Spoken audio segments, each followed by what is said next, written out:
السلام عليكم ورحمة الله وبركاته.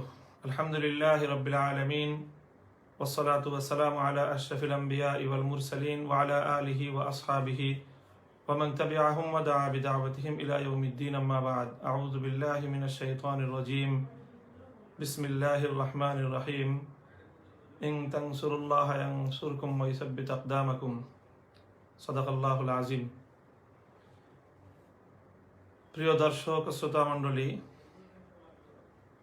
এবং দেশ ও প্রবাস থেকে সংযুক্ত আমার সকল ফেসবুক এই পেজে সংযুক্ত শুভানুধ্যায়ী এবং আমার বন্ধু স্বজন, আপনজন, কাছে এবং দূরের যারা শুভেচ্ছা এবং অভিনন্দন জানাচ্ছি আমার এই আজকের এই উদ্ভূত পরিস্থিতিতে আয়োজিত এই লাইভ প্রোগ্রামে। প্রিয় দর্শক, আপনারা যারা দেশ ও প্রবাস থেকে আমার সঙ্গে এই মুহূর্তে সংযুক্ত আছেন, জানি আপনারা সকলেই একটু উদ্বেগ এবং উৎকণ্ঠার মধ্যে সময় অতিবাহিত করছেন এবং দেশের এবং দেশের বাইরে থেকে প্রতিটি শান্তিকামী মানুষ আজকে উদ্বেগ এবং উৎকণ্ঠার সাথে তারা অপেক্ষার প্রহর গুনছেন সর্বশেষ পরিস্থিতির আপডেট জানবার জন্য। মূলত বর্তমান সময়ে এমন একটি পরিস্থিতির সম্মুখীন আমরা, যেটি অত্যন্ত দুঃখজনক এবং অনভিপ্রেত। এহেন পরিস্থিতিতে বাধ্য হয়েই নিজের কিছু বক্তব্য এবং নিজের কিছু অবস্থান স্পষ্টভাবে ব্যক্ত করার জন্য আমি এই লাইভ প্রোগ্রামে এসেছি।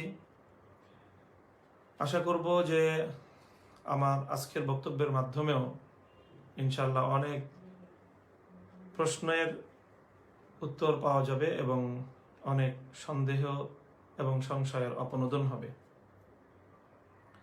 প্রিয় দর্শক, আজকে যে বিষয়টি নিয়ে আমরা বাংলাদেশ এবং বাংলাদেশের বাইরে যারা আমাদের দেশের জনগণ রয়েছেন, এদেশের নাগরিক বৃন্দ রয়েছেন, তারা সকলেই একটি বিষয় নিয়ে উদ্বিগ্ন এবং উৎকণ্ঠিত। সেটি হলো, ইতিমধ্যে গণমাধ্যমে বিষয়টি প্রচারিত হয়েছে যে আজকে ঢাকার ম্যাজিস্ট্রেট কোর্টে একটি মামলা দেওয়ার আবেদন গৃহীত হয়েছে। মামলাটি বাংলাদেশের রাষ্ট্রদ্রোহের মামলা এবং এই মামলায় বিবাদী করা হয়েছে যথাক্রমে 1 নম্বরে আমি মামুনুল হককে এবং আমাদের আমির হেফাজত, বর্তমান বাংলাদেশের উলামায়ে কেরামের মাথার মুকুট, হাটহাজারী উম্মুল মাদারিসের সম্মানিত শেখুল হাদিস আল্লামা জুনায়েদ বাবুনগরী এবং বাংলাদেশ ইসলামী আন্দোলনের সিনিয়র নায়েবে আমির মোহতারাম মাওলানা সৈয়দ মোহাম্মদ ফয়জুল করিম, আমাদের 3 জনকে বিবাদী করে মুক্তিযুদ্ধ মঞ্চ নামে একটি সংগঠনের পক্ষ থেকে এই মামলাটি দায়ের করার চেষ্টা করা হচ্ছে বা মামলাটি দায়ের করা হয়েছে। সকলেই আমাদের কাছে জানতে চাচ্ছেন এই উদ্ভূত পরিস্থিতিতে আমাদের বক্তব্য কি বা আমাদের প্রতিক্রিয়া কি। প্রথম আমি বিষয়টিতে আমার যে প্রাথমিক যে অনুভূতি এবং প্রতিক্রিয়া, সেটি হলো যে এই মামলা এবং এই মামলার যে প্রেক্ষাপট তৈরি করা এবং এই মামলার পেছন দিক থেকে যেই কার্যক্রমগুলো চালানো হচ্ছে, আমি উদ্বিগ্ন এবং উৎকণ্ঠিত। শুধু আমাকে নিয়ে নয় এবং মামলার বিবাদী আমরা 3 জনকে নিয়েও নয়, আমি উদ্বিগ্ন এবং উৎকণ্ঠিত আমার এই প্রিয় মাতৃভূমি বাংলাদেশকে নিয়ে এবং বাংলাদেশের স্বার্থ নিয়ে। আমার দ্ব্যর্থহীন বক্তব্য হলো যে এই মামলার মধ্যে আমি স্পষ্ট আভাস পাচ্ছি বাংলাদেশ বিরোধী একটি কুটিল ষড়যন্ত্র এবং চক্রান্তের। এই মামলার মধ্যে বিশেষত আমার বিরুদ্ধে যেই অভিযোগটি আনা হয়েছে মর্মে আমরা সংবাদ মাধ্যমে জানতে পারছি সেটি হলো যে আমি বঙ্গবন্ধু মরহুম শেখ মুজিবুর রহমান সম্পর্কে তার সম্মান হানিকর কোনো মন্তব্য আমি করেছি এমন বিষয়ে,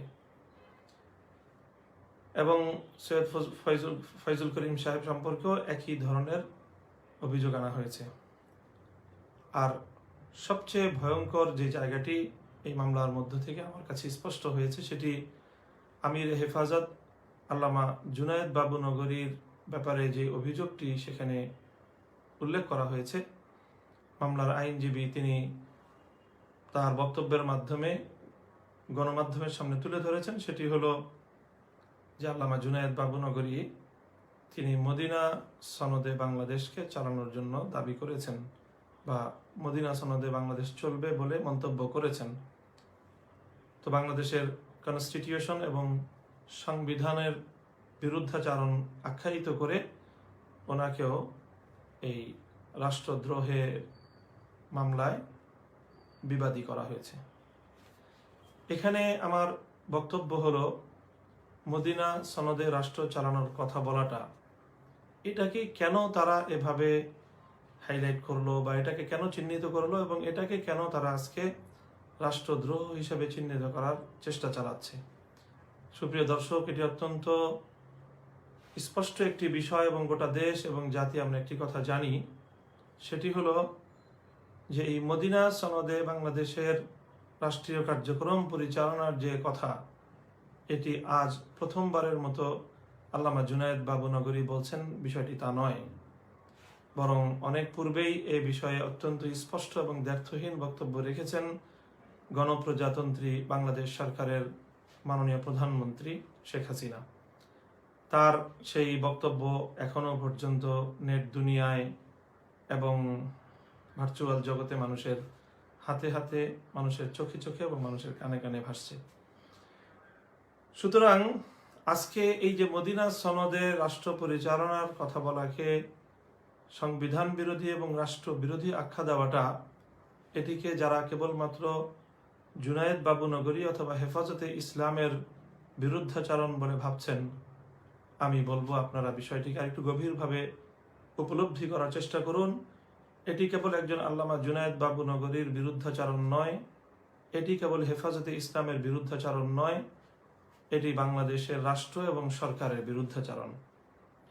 হয়তো তারা কৌশলগত কারণে আজকে আল্লামা জুনায়েদ বাবু নগরীর নাম উল্লেখ করেছে, কিন্তু যদি এই অশুভ তৎপরতাকে এবং এই ষড়যন্ত্রকে যদি সূচনাতেই নির্মূল না করা যায়, প্রতিরোধ না করা যায়, তাহলে আগামীকালকে এই অপচক্র তারা এই ধারায় এবং এই অভিযোগে প্রধানমন্ত্রী শেখ হাসিনাকেও তারা বিবাদী করবে এবং তাকেও তারা রাষ্ট্রদ্রোহী হিসাবে সাব্যস্ত করার অপতৎপরতা চালাবে।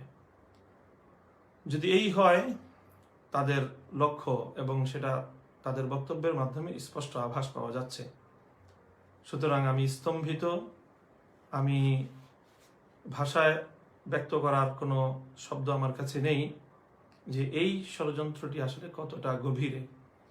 বাংলাদেশে যেন মদিনার নাম উচ্চারিত না হয়, বাংলাদেশের রাষ্ট্র এবং বাংলাদেশের সমাজ ব্যবস্থায় যেন পবিত্র মদিনার কোনো প্রভাব না থাকে, বাংলাদেশের সরকার এবং বাংলাদেশের যে সমাজ ব্যবস্থা সেখানে যেন মদিনার কোনো আদর্শ বাস্তবায়িত হতে না পারে, সেটাকে চিরতরে প্রতিরোধ করার, বন্ধ করে দেওয়ার একটি অশুভ তৎপরতা বলেই আমার কাছে এটা স্পষ্ট প্রতিভাত। সুতরাং আমি আজকের সরকার দলীয় সকল নেতাকর্মীদেরকে বিশেষভাবে বলবো, আপনারা যারা আপনাদের নেত্রী বাংলাদেশের মাননীয় প্রধানমন্ত্রীকে ভালোবাসেন, তার অনুসরণ করেন এবং তার আদর্শে উজ্জীবিত হয়ে আপনারা যারা বাংলাদেশ আওয়ামী লীগের কার্যক্রম পরিচালনা করেন, ছাত্রলীগ, যুবলীগ সহ সকল সংগঠনগুলোকে আমি বলবো যে আপনারা বিষয়টি গভীরতায় উপলব্ধি করবার চেষ্টা করুন এবং আমার এই দ্ব্যর্থহীন আহ্বানে আপনারা সাড়া দিবেন বলে আমি আশা করি। যে এই ষড়যন্ত্র শুধু আল্লামা জুনায়েদ বাবু নগরী কিংবা হেফাজতে ইসলামের বিরুদ্ধে নয়, এটি বাংলাদেশের বিরুদ্ধে বাংলাদেশের সরকারের বিরুদ্ধে একটি ষড়যন্ত্র, যারা বাংলাদেশকে অকার্যকর করতে চায় এবং বাংলাদেশ থেকে ইসলামকে এবং ইসলামী ঐতিহ্যকে, মদিনার আদর্শকে বাংলাদেশ থেকে চিরতরে যারা ভুলুণ্ঠিত করতে চায়, তাদের সুদূর প্রসারী ষড়যন্ত্র এবং চক্রান্ত। সেই সাথে আমি এই মুক্তিযুদ্ধ মঞ্চ নামের এই ভুইফোর সংগঠনটির অপতৎপরতায় আরও একটি বিষয় আমি উদ্বিগ্ন, যেটি আজকে বাংলাদেশের প্রত্যন্ত অঞ্চলে তার কিছু আভাস লক্ষ্য করা যাচ্ছে। সেটি হলো, তারাই কিন্তু সর্বপ্রথম এই যে আজকের যে ভাস্কর্য ইস্যু, এই ভাস্কর্য ইস্যুতে কিন্তু মূলধারার আলেম ওলামাদের পক্ষ থেকে তেমন কোনো কর্মসূচি এখনো পর্যন্ত ঘোষণা করা হয়নি। হেফাজতে ইসলাম বাংলাদেশ, যেটি বাংলাদেশের সর্বস্তরের আলেম ওলামাদের ঐক্যবদ্ধ অরাজনৈতিক প্ল্যাটফর্ম, সেখান থেকে কিন্তু এখনো পর্যন্ত কোনো কর্মসূচি ঘোষণা করা হয়নি। ভাস্কর্য ইস্যুতে তারা বড় ধরনের কোনো পদক্ষেপও এই পর্যন্ত গ্রহণ করেনি। আমরা হেফাজতে ইসলামের কিছু দায়িত্বশীল বিচ্ছিন্নভাবে বিভিন্ন জায়গা থেকে আমরা আমাদের বক্তব্য শরিয়ার দৃষ্টিকোণ থেকে ভাস্কর্য বিষয়ক আমাদের যে অপিনিয়ন, ইসলামের যে দৃষ্টিভঙ্গি, সেটা কেবলমাত্র তুলে ধরছি। আমরা এখনো পর্যন্ত এমন কোনো বক্তব্য বা এমন কোনো কর্মসূচির দিকে আমরা যাইনি। আমাদের ইসলামী মহল থেকে সর্ববৃহৎ যে কর্মসূচিটি পালিত হয়েছে, সেটিও জাতীয় পর্যায়ের কোনো কর্মসূচি বলা যায় না। সেটিও দোলাইপাড়ের স্থানীয়ভাবে সেখানে একটি সমাবেশ হয়েছে 13ই নভেম্বর, কিন্তু সেটি বাংলাদেশের জাতীয় কোনো সংগঠন এই ধরনের এখনো কোনো প্রোগ্রাম বা কোনো কর্মসূচিতে যায়নি। তো যেখানে এই বিষয়টি নিয়ে তেমন কোনো আলোচনা বা তেমন বড় ধরনের কোনো কর্মসূচি ঘোষণা হয়নি, বরং ওলামায়ে কেরাম বিষয়টিকে নিয়ে আলোচনা পর্যালোচনা করছিলেন, তারা কথাবার্তা বলছিলেন এবং পর্যায়ক্রমে বিষয়টি নিয়ে প্রশাসন এবং সরকারের ঊর্ধ্বতন মহলের সাথে আলাপচারিতার উদ্যোগ চলছিল।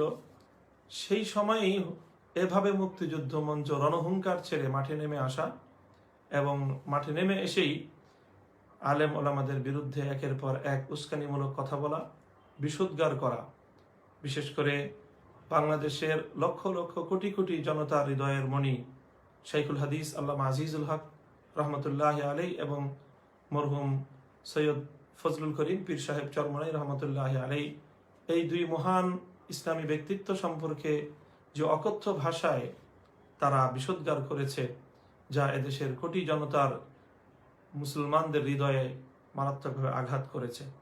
এছাড়াও তারা বর্ষিয়ান আলেম দ্বীন আল্লামা জুনায়েদ বাবুনগরী সহ অন্যান্য আলেমদের ব্যাপারেও তারা অত্যন্ত জঘন্য এবং কুরুচিপূর্ণ ভাষা ব্যবহার করেছে। এই মুক্তিযুদ্ধ মঞ্চের, তথাকথিত মুক্তিযুদ্ধ মঞ্চের এই মানুষেরা, আলোচকরা। আমার কাছে কেন যেন মনে হচ্ছে এই মুক্তিযুদ্ধ মঞ্চের এই আস্ফালন দেখে 2013 সালের গণজাগরণ মঞ্চের কথা মনে পড়ে যাচ্ছে। 2013 সালেও এরকম গণজাগরণ মঞ্চ তৈরির মাধ্যমে সারা বাংলাদেশে একটি ইসলাম বিরোধী একটি পরিবেশ তৈরি করা হয়েছিল। ধর্মপ্রাণ মানুষের মনের মধ্যে উদ্বেগ এবং উৎকণ্ঠা তৈরি করা হয়েছিল। ব্যাপকভাবে আল্লাহ রসুল সাল্লাল্লাহু আলাইহি ওয়াসাল্লাম, ইসলামের মূল ভিত্তি এবং ইসলামী ধর্মবিশ্বাস, ইসলামী সমাজ চিন্তা এবং ইসলামিক স্কলার আলেম ওলামাদের বিরুদ্ধে গণজাগরণ মঞ্চ থেকেও তারা ব্যাপকভাবে কুৎসা রটিয়েছিল, যার প্রেক্ষিতে 2013 সালে আল্লামা আহমদ শফি রহমতুল্লাহ আলাইহির নেতৃত্বে হেফাজতে ইসলামকে মাঠে নামতে হয়েছিল এবং হেফাজতে ইসলামের অভূতপূর্ব সেই গণজাগরণ হয়েছিল। এবং তারপরে বাংলাদেশে 2013 সালে কি হয়েছিল সেই ইতিহাস আমাদের সকলেরই জানা।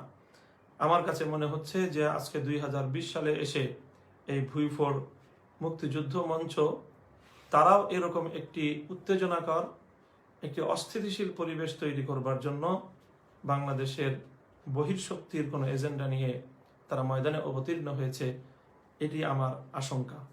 আমি রাষ্ট্র, সরকার এবং প্রশাসনের ঊর্ধ্বতন মহলের কাছে অনুরোধ করব যে এই ধরনের দায়িত্ব জ্ঞানহীন এবং নাম ঠিকানাহীন এরকম হঠাৎ গজিয়ে ওঠা ভুইফোর এই ধরনের সংগঠনগুলো, এরাই কিন্তু দেশের মধ্যে অনেক বড় ধরনের বিশৃঙ্খলা তৈরি করে থাকে।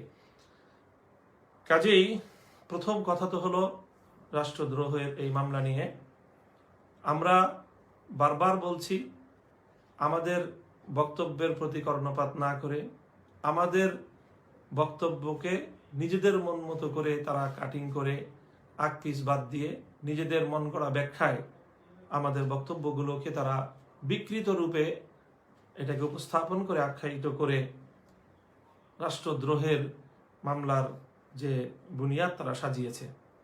আমরা পরিষ্কার করে বলছি, সারা দেশে আলেম সমাজ বলছে যে আমাদের বক্তব্য কখনোই বঙ্গবন্ধুর বিরুদ্ধে নয়, বরং বাংলাদেশের স্বাধীনতা যুদ্ধের মহান নেতা মরহুম বঙ্গবন্ধু শেখ মুজিবুর রহমানকে আমরা দলমত নির্বিশেষে, দলমতের ঊর্ধ্বে উঠে আমরা সকল বাংলাদেশি বাঙালি আমরা সকলেই শ্রদ্ধা করি, ভালোবাসি এবং একজন মুসলিম হিসেবে আমরা তার রুহের মাগফিরাত কামনা করি। আমাদের সম্পূর্ণ বিরোধিতা বা আমাদের দ্বিমত মতপার্থক্য হলো ভাস্কর্য তথা মূর্তি নিয়ে। এখানে কেন এই বিষয়টি স্পষ্ট করার পরেও, পরিষ্কারভাবে এই বিষয়টি বারবার বহুবার অসংখ্যবার বলার পরেও সেই চিহ্নিত মহলটি, এই মুক্তিযুদ্ধ মঞ্চ নামক এই ভুইফোর সংগঠনটি, তারা ভাস্কর্যের বিষয়টিকে আড়াল করে তারা ধর্মপ্রাণ আলেম ওলামাদের এবং ইসলাম বেত্তাদের মুখোমুখি দাঁড় করিয়ে দিতে চাচ্ছে বঙ্গবন্ধুর নামকে। আমার কাছে মনে হচ্ছে যে এটা আসলে তারা অবচেতনে করছে তা নয়, বরং এটি সুপরিকল্পিতভাবে তারা এই কাজটি করছে। এই কাজটির মূল উদ্দেশ্য হলো চেতনার ব্যবসা করা। তারা বঙ্গবন্ধুকে ইসলামের মুখোমুখি দাঁড় করিয়ে তারা ইসলামকেও যেরকম ঘায়েল করতে চায়, বঙ্গবন্ধুর মহান ব্যক্তিত্বকেও তারা প্রশ্নবিদ্ধ করতে চায়। তারা বঙ্গবন্ধুকে নিয়ে একটি চেতনার ব্যবসা করতে চায়। এই হলো মুক্তিযুদ্ধ মঞ্চ নামক এই উগ্রবাদী সংগঠনগুলোর তাদের লক্ষ্য এবং উদ্দেশ্য বলে আমার কাছে মনে হচ্ছে। আমরা দ্ব্যর্থহীনভাবে আবারও বলছি যে স্বাধীনতার মহান নেতা, বাংলাদেশের এই রাষ্ট্রের স্থপতি মরহুম বঙ্গবন্ধু শেখ মুজিবুর রহমানকে আমরা দলমতের ঊর্ধ্বে উঠে তাকে ভালোবাসি এবং তাকে শ্রদ্ধা করি, তাকে সম্মান জানাই এবং তার রুহের মাগফিরাত কামনা করি। সুতরাং আমাদের এই বক্তব্যের পর আমাদেরকে বঙ্গবন্ধুর সম্মানের উপর আক্রমণকারী বলে সাব্যস্ত করাটা, এটি কতটা যৌক্তিক, আজকে আমরা দেশবাসীর কাছে সে বিষয়টি বিবেচনা করার জন্য তাদেরকে অনুরোধ করব। প্রিয় দর্শক, সেই সঙ্গে ভাস্কর্য বিষয়ে আমাদের যে বক্তব্য সেটি আমরা স্পষ্টভাবে আবারও তুলে ধরছি যে ভাস্কর্যের বিরোধিতা এটি আমরা নিছক ধর্মীয় কারণে করছি। আমাদের এখানে অবশ্যই রাজনৈতিক কোনো অভিলাষ নেই, এখানে রাজনীতি করার কিছুই নেই। আমরা বঙ্গবন্ধু ব্যাপারে আমাদের কোনো অতিরিক্ত অ্যালার্জি নেই, বরং তার প্রতি মরহুম এবং একজন প্রয়াত মুসলিম নেতা হিসেবে সম্মান এবং মর্যাদার সঙ্গে আমরা তাকে স্মরণ করি। তো আমরা চাই না যে তার এরকম ভাস্কর্য তৈরি করা হলে তিনি কবর জগতে আল্লাহর নিকট লজ্জিত হবেন। আমাদের একজন মহান নেতা, তিনি আল্লাহ রাব্বুল আলামিনের নিকট পরজগতে এরকম লজ্জিত হয়ে পড়ুন, এটা আমরা চাই না। কল্যাণকামিতার জায়গা থেকেই আমরা রাষ্ট্র সরকারকে এবং যথাযথ কর্তৃপক্ষকে আমরা মরহুম বঙ্গবন্ধু শেখ মুজিবুর রহমানকে আল্লাহর নিকট লজ্জিত করার এই পদক্ষেপ থেকে বিরত থাকবার জন্য অনুরোধ করছি, আবারও করছি এবং এই অনুরোধ আমরা করেই যাব। সেই সঙ্গে আমরা এখন যেই তৎপরতার এবং সারা দেশব্যাপী যে উদ্বেগ উৎকণ্ঠার আরেকটি আমরা চিত্র দেখছি, সেটি হলো সারা দেশের যত্রতত্র বঙ্গবন্ধুর বা মরহুম জাতীয় নেতাদের এরকম ভাস্কর্য নির্মাণের একটি প্রবণতা শুরু হয়েছে এবং ইতিমধ্যে এই সকল কিছু সংগঠন তারা এই দাবি উত্থাপন করেছে যে বাংলাদেশের প্রতিটি জেলায় জেলায় এমনকি প্রতিটি শিক্ষাঙ্গনে ভাস্কর্য নির্মাণ করতে হবে, এই দাবিও তারা উত্থাপন করছে। আমরা একটা ভাস্কর্য নির্মাণের ব্যাপারে শরীয়ত এবং ইসলামের যে দৃষ্টিভঙ্গি সেই জায়গাটা থেকেও এটাকে আমরা এটার সঙ্গে দ্বিমত করি এবং এটাকে সমীচীন মনে করি না। স্পষ্ট ভাষায় আমরা কোরআন সুন্নাহর দৃষ্টিতে এটি অবৈধ এবং হারাম নাজায়েজ কাজ সেটি ব্যক্ত করছি। সেই সঙ্গে আমরা এই সকল মহান ব্যক্তিদের, মরহুম ব্যক্তিদের সম্মান এবং মর্যাদার দৃষ্টিকোণ থেকেও আমরা মনে করি যত্রতত্র এই ধরনের ভাস্কর্য নির্মাণ এটি সেই সকল ব্যক্তিবর্গের সম্মান এবং মর্যাদার জন্য হানিকর। যেখানে সেখানে যদি এই সকল ভাস্কর্যগুলো নির্মাণ করা হয় তাহলে সেখানে দেখা যাবে যে সেখানে মানুষের মলমূত্র ত্যাগ হবে। যত্রতত্র করলে সেখানে ভাস্কর্যের মাথার উপরে এসে বিভিন্ন পাখি বা বিভিন্ন প্রাণী সেখানে মলত্যাগ করবে, সেখানে নানা ধরনের অসামাজিক কার্যকলাপের আখড়াও জমে যেতে পারে। সুতরাং রাষ্ট্রকে এবং সরকারকে বিশেষ করে এ ব্যাপারে এখনই তৎপর হতে হবে, যেন অতি উৎসাহী এই লোকেরা তারা যেন যত্রতত্র বঙ্গবন্ধুর এই ভাস্কর্য নির্মাণ করলে এতে তার সম্মান বৃদ্ধি করা হবে না, বরং স্পষ্টভাবেই যেখানে সেখানে তার সম্মান হানির একটি পরিবেশ তারা তৈরি করবে। সুতরাং একদিক থেকে তো ভাস্কর্য নির্মাণ এটি ইসলাম বিরোধী কাজ, স্পষ্ট হারাম এবং অত্যন্ত গর্হিত একটি পাপ।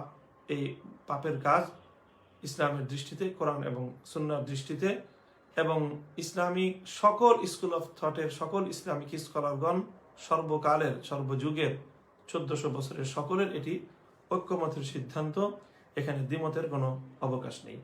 সেই সঙ্গে এইভাবে যত্রতত্র ভাস্কর্য নির্মাণের মাধ্যমে ব্যক্তিদেরকেও অসম্মান এবং অমর্যাদা করার, বঙ্গবন্ধুকে যদি তার ভাস্কর্য নির্মাণ করা হলে এখানে যেখানে সেখানে তারও অসম্মান এবং অমর্যাদার প্রশ্নটি আসবে। সুতরাং যারা শরীয়তের দৃষ্টিকোণ মানতে চান না, শরীয়তের দৃষ্টিকোণের বাইরে কেবল ব্যক্তি বঙ্গবন্ধুকে যারা সম্মান এবং শ্রদ্ধা জানান, সেই সম্মান এবং শ্রদ্ধার জায়গা থেকেও এভাবে ভাস্কর্য নির্মাণ করাটা এটি কোনো বুদ্ধিমত্তার পরিচয় হতে পারে না।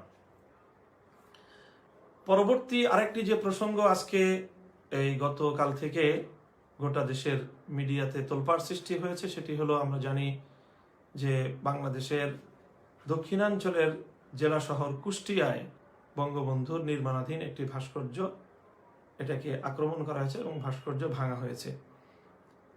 এই ভাস্কর্য ভাঙার মাধ্যমে বাংলাদেশে বড় ধরনের আরেকটি উত্তেজনাকর পরিস্থিতি তৈরি হয়েছে এবং এই পরিস্থিতির মাধ্যমে সবচেয়ে দুঃখজনক যে বিষয়টি আমাদের জন্য হয়েছে সেটি হলো, আমরা সকলেই জানি এবং লক্ষ্য করছি যে বাংলাদেশের শীর্ষস্থানীয় আলেম সমাজ তারা উদ্ভূত এই যে সংঘাতমূলক পরিস্থিতি, এই থেকে দেশ, জাতি এবং সরকারকে উদ্ধার করার জন্য, উত্তরণের জন্য শান্তিপূর্ণ উপায়ে তারা ধাপে ধাপে পদক্ষেপ গ্রহণ করছেন। শীর্ষ ওলামায়ে ইকরাম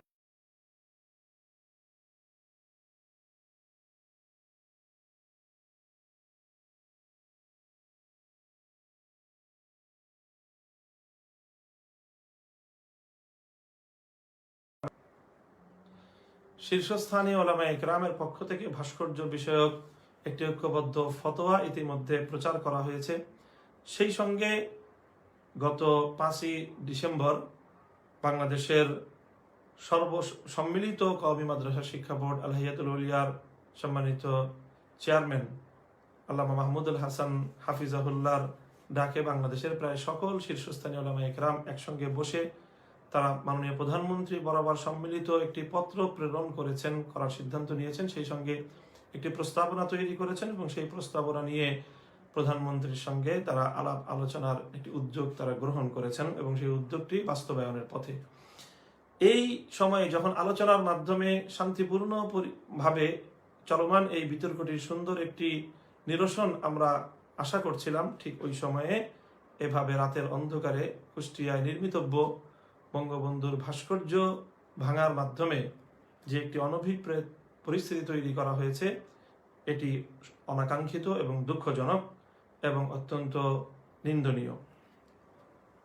এর সঙ্গেও আমি লক্ষ্য করলাম কেউ কেউ আমার নাম জড়াবার চেষ্টা করছে।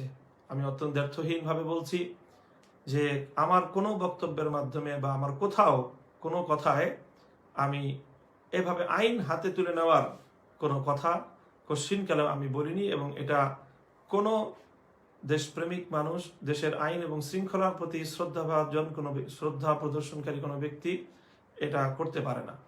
সুতরাং আমি এমন কোনো কথা আদৌ বলিনি, বরং আমার কথা বক্তব্য স্পষ্ট যে আমরা ভাস্কর্য ইসলামের দৃষ্টিকোণ থেকে ভাস্কর্য রাখা এটা নাজায়েজ এবং হারাম, সে কথা যথাযথ কর্তৃপক্ষকে জানিয়ে দিয়েছি এবং আমরা আমাদের এই বক্তব্য স্পষ্ট করেছি। যদি আল্লাহ পাক রব্বুল আলামিন আমাদেরকে কোনোদিন রাষ্ট্রীয় পর্যায়ে সক্ষমতা দান করেন, তাহলে শরিয়ার আলোকে সকল কার্যক্রম আমরা ঢেলে সাজাবো এবং সেক্ষেত্রে কোনো ভাস্কর্য শরিয়ার আইনে পরিচালিত কোনো ভূখণ্ডে থাকতে পারবে না ইনশাআল্লাহুল আজিজ। সুতরাং এই যে কুষ্টিয়ায় যারা এই কার্যক্রম করেছে, আমরা আইন শৃঙ্খলা রক্ষাকারী বাহিনীর প্রতি আহ্বান জানাবো যে এভাবে নিজের হাতে আইন তুলে নিয়ে দেশের মধ্যে একটি সংঘাতমূলক পরিবেশ তৈরি করার জন্য যারা দায়ী, এটার দায় শুধুমাত্র যেন তাদেরকেই দেওয়া হয় এবং এর জন্য তাদের বিরুদ্ধে যেন ব্যবস্থা নেওয়া হয় এবং এর সঙ্গে আমাদেরকে সংশ্লিষ্ট করে ওলামায়ে কেরামকে এক্ষেত্রে ঘায়েল করার অপচেষ্টা চালাচ্ছে একটি স্বার্থান্বেষী মহল এবং আলেম বিদ্বেষী মহল। তারা যেন কোনোভাবেই এখানে সুযোগ নিতে না পারে। এর মাধ্যমে গোটা দেশে কিন্তু একটি সংঘাত ছড়িয়ে পড়ার সমূহ আশঙ্কা আমি করছি আশঙ্কা, এবং সে বিষয়েও সংশ্লিষ্ট সকল মহলকে সতর্ক থাকার আহ্বান জানাচ্ছি। সেই সঙ্গে সর্বশেষ আমি আমার নিজের ব্যাপারে যে বিষয়টি আবারও স্পষ্ট করছি যে আমার কাছে মনে হচ্ছে দীর্ঘদিন ধরে আমার ব্যাপারে একটি ষড়যন্ত্রের দানা বেঁধে উঠছে এবং সেটা কিছু নামধারী আমাদের মহলের লোকজন তারা বিভিন্নভাবে আমার ব্যাপারে কিছু অপপ্রচার চালিয়ে প্রশাসন এবং রাষ্ট্রযন্ত্রের বিভিন্ন গুরুত্বপূর্ণ জায়গাগুলোকে তারা বিভ্রান্ত করেছে এবং আমার সম্পর্কে একটি ভুল মেসেজ সর্ব জায়গায় তারা প্রচার করেছে। আমাকে বলা হচ্ছে যে আমি তৃতীয় কোনো শক্তির এজেন্ডা বাস্তবায়ন করার জন্য মাঠে নেমেছি এবং বিশেষ করে নাম উল্লেখ সহ তারা বলছে যে আমি নাকি জামাতি ইসলামী বা জামাত শিবিরের এজেন্ডা বাস্তবায়নের জন্য মাঠে ময়দানে ভূমিকা পালন করছি। এই বিষয়ে আমি আমার বক্তব্য একাধিকবার স্পষ্ট করেছি, পরিষ্কার ভাষায় আমি আমার অবস্থান ব্যক্ত করেছি। সেই সঙ্গে ইতিপূর্বে আরেকটি যে সকল ঘটনাগুলোকে এজন্য প্রমাণ হিসেবে উপস্থাপন করা হচ্ছে, তার মধ্যে একটি ঘটনা যেটা অত্যন্ত দুঃখজনকভাবে আমাকে এই ঘটনার জন্য দোষী সাব্যস্ত করার একটি অপচেষ্টা প্রথম দিন থেকে লক্ষ্য করছি। সেটি হলো শাইখুল ইসলাম আল্লামা আহমদ শফি রহমতুল্লাহ আলাইহির জানাজা পরবর্তী সময়ে সে তার লাশের খাটিয়া বহন করার যে ঘটনাটি, সেই ঘটনা নিয়েও লক্ষ্য করলাম এখনো পর্যন্ত আমার ব্যাপারে সেই বিভ্রান্তি এবং সেই ভুল তথ্যের প্রচার এবং প্রতিষ্ঠা করার অপচেষ্টা সেটি এখনো পর্যন্ত বন্ধ হয়নি। আমি এখনো আবার দ্ব্যর্থহীনভাবে বলছি যে সেখানে কি ঘটেছিল সেটি আমি শাইখুল ইসলাম আল্লামা আহমদ শফি জানাজার পরে একদিন পরেই, জানাজা হয়েছে 19 সেপ্টেম্বর, 20 সেপ্টেম্বর আমি আমার এই ভেরিফাইড ফেসবুক পেজ থেকে পূর্ণ ঘটনার একটি বিশ্লেষণ এবং আমার বক্তব্য আমি সেখানে তুলে ধরেছি। তো এখানে জামাতে ইসলামের লোকজন যদি এসে থাকে এবং তাদের আশাটা যদি কোনোভাবে অনভিপ্রেত হয়ে থাকে, তাহলে এর কোনো দায়ভার আমার উপর দেওয়ার কোনো সুযোগ নেই, বরং যারা সেখানে এটার ম্যানেজমেন্ট বা এর আয়োজনে ছিলেন অথবা সেখানে স্বতঃস্ফূর্ত জনতার মধ্যে কে কিভাবে জানাজার খাটিয়া ধরেছে সেটা তারা বুঝবে, এর জবাব তারা দিবে। আমি ঢাকা থেকে সেখানে অংশগ্রহণকারী একজন নিছক একজন মেহমান এবং আল্লামা আহমদ শফির একজন ভক্ত এবং তার একজন মুরিদ এবং তার একজন খলিফা, তার একজন শিষ্য হিসেবে আমি তার জানাজায় শরীক হয়েছি এবং আমি নিজের জন্য এটা সৌভাগ্য মনে করেছি যে আমি আমার শায়েখ এবং মুর্শিদের খাটিয়া আমি আমার নিজের কাঁধে বহন করার সুযোগ পেয়েছি। কিন্তু সেখানে প্রশ্ন যারা আমার ব্যাপারে তুলেছেন তারা কিন্তু জানাজায় শরীক থাকা সত্ত্বেও তারা কেউ সেই জানাজার খাটিয়া ধরার জন্য সেখানে যাননি। কেন যাননি সেটি একটি রহস্যময় কারণ।